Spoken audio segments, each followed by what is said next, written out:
Have you ever kept a promise to yourself about your creativity? If so, what made it stick?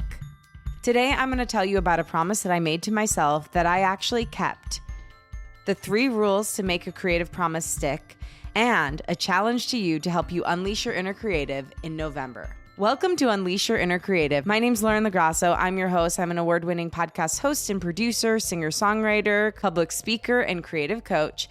And this show is meant to give you tools to claim your birthright to creativity and love, trust, and know yourself enough to go after whatever it is that's on your heart. Today, I am talking about a creative promise that I made to myself in October and that I kept. And that promise is, if you've been listening, maybe it won't be a surprise, but I started my Substack right in the nick of time. I did it last week. I think it was on October 30th that I launched it, but I did it. I said I was going to start it in October. After 3 years of waiting, I did it. And honestly, it felt great. I wrote about something you've heard me discuss on the show a lot, which is the art of being bad at something. Basically, it's a way of thinking and being when you start something new as an adult that I believe we all must engage with. And it's a super important topic for any creative because if you can't remember this, it's really hard to start a new creative project, like writing a Substack. And so it was as much advice to me as it was to you in my writing.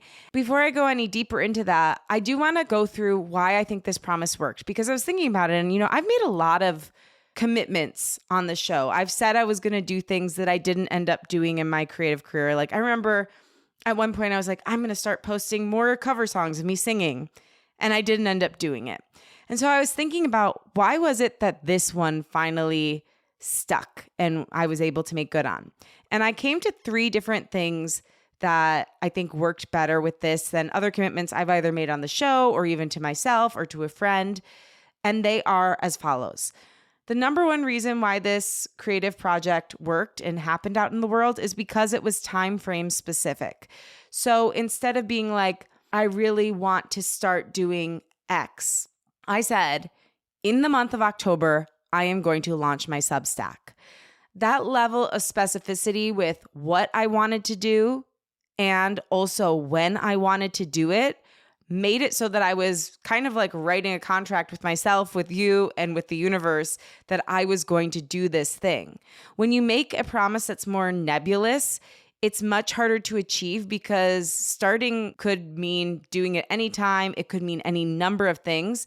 So knowing exactly what you want to promise yourself and in what time frame is really important. Number 2, it was a public declaration.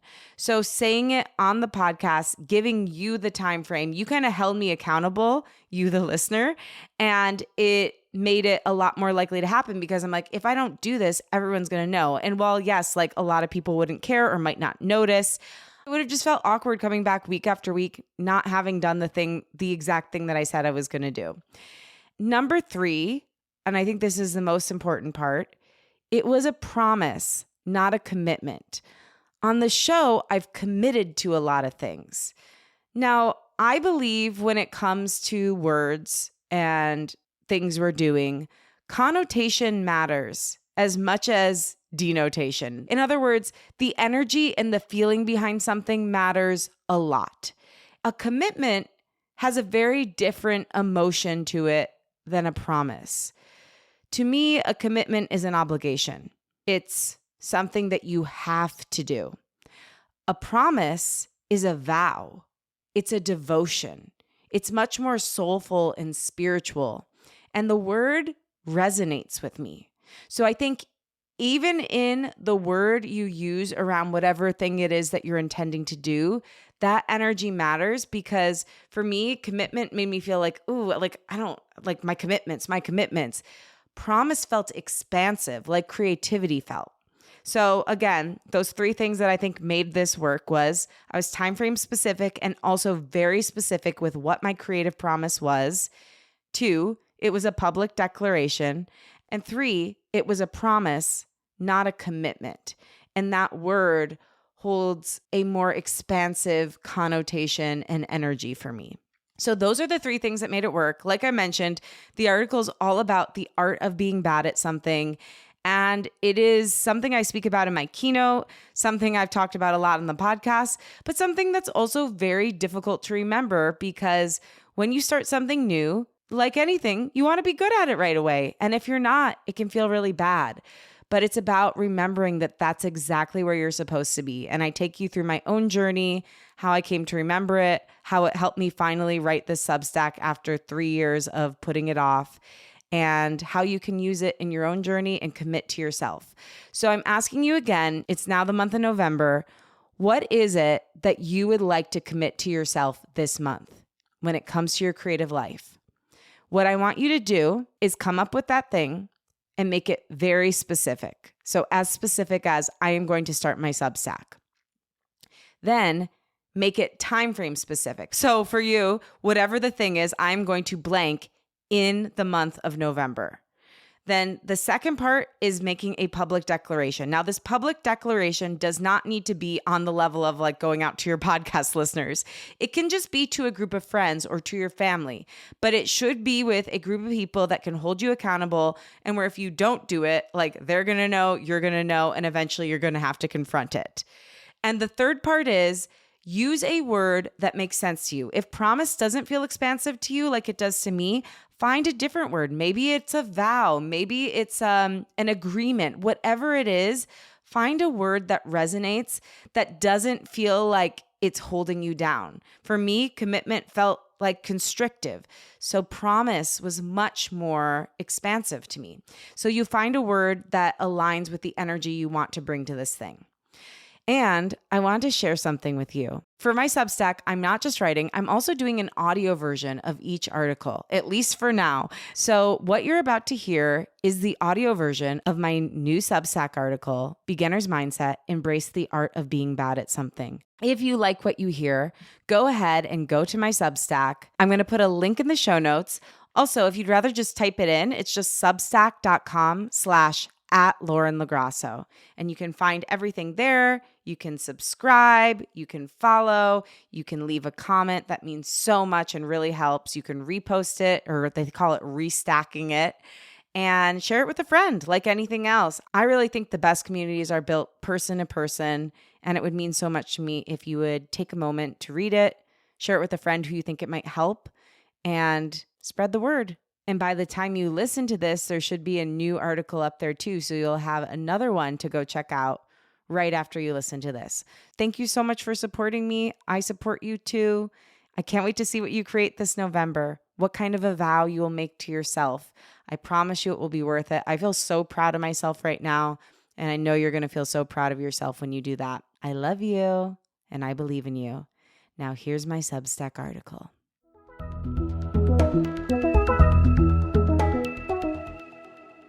Beginner's Mindset. Embrace the art of being bad at something. Why starting messy might be the most creative thing you can do, by Lauren Lagrasso. We must embrace the art of being bad at something.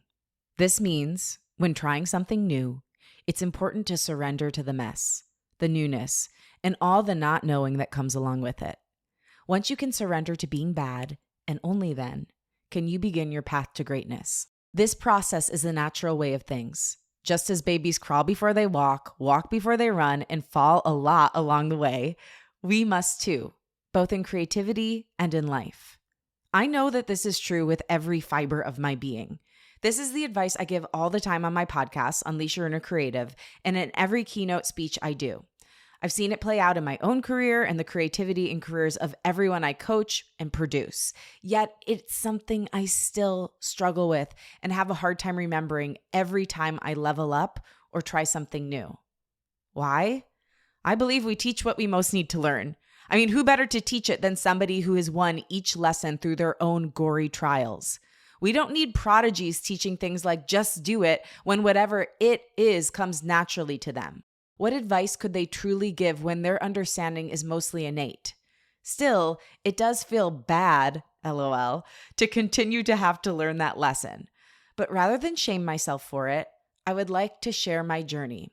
My human design says that the best way for me to teach is through sharing my own mistakes and learnings. So here we go, my babes.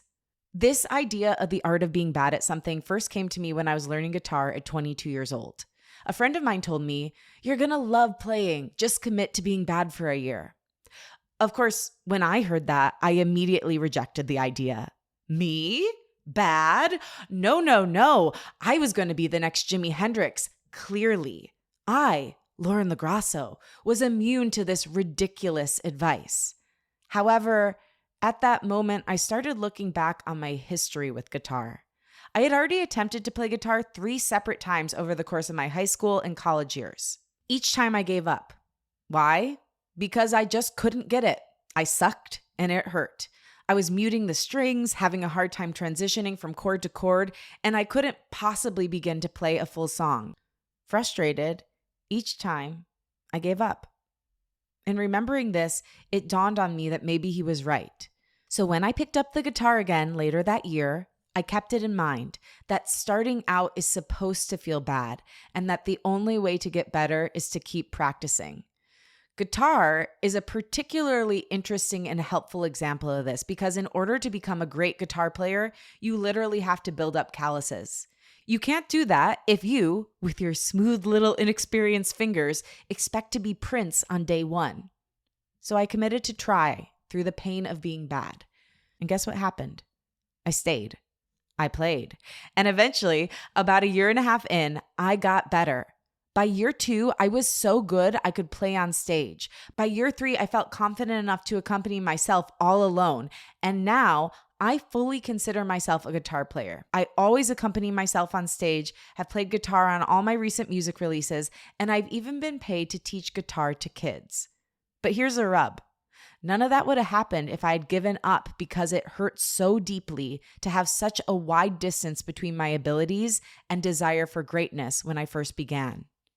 Even though we know the normal progression of gaining skills and talents, it is so easy to forget the art of being bad at something as an adult. This happens for 2 reasons. Number 1, we have really good taste in the new thing we're starting. So for me, with guitar, I knew what good guitar playing sounded like, and the distance between the sounds I wanted and the sounds I was creating was kind of unbearable. And number 2, we're highly skilled at the things we already do well. So unlike when you're a child and trying, and let's be honest, sucking at new things every day, but not realizing it because you're kind of equally bad at everything, by the time we're adults and try something new, we know what it is like to be amazing at something. So again, the distance between our other skill sets and the lack of skill in our new endeavor feels horrible and even disgraceful, even though it's exactly as it should be. So I know all of this is true, and I've had real life experience many times over, and it's still hard to remember as I level up. I once heard Jen Sincero, author of You Are a Badass, say, "New level, new devil." And I really believe that's true. We get endless opportunities to learn our greatest lessons in bigger ways throughout the course of our journey. So here I am again, with a beginner's mind, relearning the art of being bad at something. Through writing like this. I'm out of practice with this type of writing. I did it a lot as a kid and when I was in my early 20s. I even had a short-lived blog called The Wobbly Times that chronicled being a woman in her 20s living alone in a new city, Los Angeles, pursuing a life of art and creativity. I absolutely loved that type of writing and it was a real outlet for me. But when my music career started picking up and I discovered songwriting, I left this type of writing behind. It wasn't that I didn't love it. It was just that I had never anticipated that I could actually be a songwriter. So when my first song flew out of me at 23, I followed that path hard. However, ever since then, I have felt a void for this type of free flow writing. I always say creativity begets creativity. And as I'm thinking about it, writing my old blog led me to creating one of my very first and favorite songs I've ever written called Lonely City. The song was based on a blog I'd written about the loneliness of living in LA. Wow, just realizing that as I write here. Anyway, I did find this kind of writing that I'm doing now easier when I was young. Maybe it's because I was in the practice of it. Maybe it's because there was less shit pulling my attention back then. Maybe it's because my standards weren't as high. Or maybe it was just because my brain wasn't fully developed. LOL. Oh, to be 22 again. I really don't know. But whatever the reason, I'm attempting through this endeavor to get back to that creative flow and beginner's mindset. Here's the truth. I don't feel like I know what I'm doing. I'm not sure if I'm still good at this. I know for sure I'm far from perfect, but I also know that I've been feeling called to write in this way for a while now and ignoring that call because perfectionism had me in a chokehold. Case in point, back in 2022, I wrote a post here that said, Substack coming soon. I guess soon is relative. I mean, in the history of all life on this planet, 3 years is but a blip. But I definitely don't think that waiting 3 years is what I meant when I wrote that. I really felt like if I didn't have the perfect idea, the perfect style, the brand message of whatever the Substack will be, that I didn't have a right to start. Today, I'm throwing those thoughts away and embracing the art of being bad at something. Why? Well, number one, because I promised my podcast listeners I'd finally publish my first article this October, and I believe in keeping my promises. And two, I'm taking my own advice on how to effectively start a creative project. To start before it's perfect. Start when you feel called. I don't know what this is supposed to be. I only know I feel called to write and share my learnings with you. I wish that we could all remember that we don't have to have an idea fully cooked before we share it, especially if our goal in that moment is just to share and help a little. For God's sake, it's not like I'm some fancy startup that raised $100 million and now needs to have a perfect launch to appease investors. I am my investor. I give myself permission to try, to be imperfect, to be bad even, and to keep getting better, evolving, and iterating until I reach what this is for both you and me. And then after that, I give myself permission to complete the same process of growth again and again and again. So here's my question to you. What do you need to do this for in your creative career or path? What have you been feeling called to do but waiting to try until you or the idea or both were quote unquote perfect? Can you drop the chains of needing to be perfect or brilliant and embrace being authentic, excited, and trying? Today I'm doing that. So what is my commitment to you? To show up here imperfectly. I don't know what this is going to be yet. Probably one part personal blog, one part advice on creativity and life, and one part just sharing things I find beautiful or important out in the world. Or maybe it won't be any of those things. I am giving myself permission to show up here and figure out what it is along the way. Because the truth is this, sometimes we have to answer the creative call before we know where it is leading us, to follow the spark and to share the process. When we do, it helps us and others remember that you don't have to have everything figured out to start. Passion, persistence, and raw talent are enough to try. So here I am. Thanks for following the journey. Join me in embracing the art of being bad at something today. Write what you're going to try in the comments. I love you and I believe in you. Love, Lauren. And here's my little footnote. Human design is a system of self-knowledge that blends astrology, the I Ching, the Kabbalah, and modern physics to provide a unique blueprint for how an individual operates.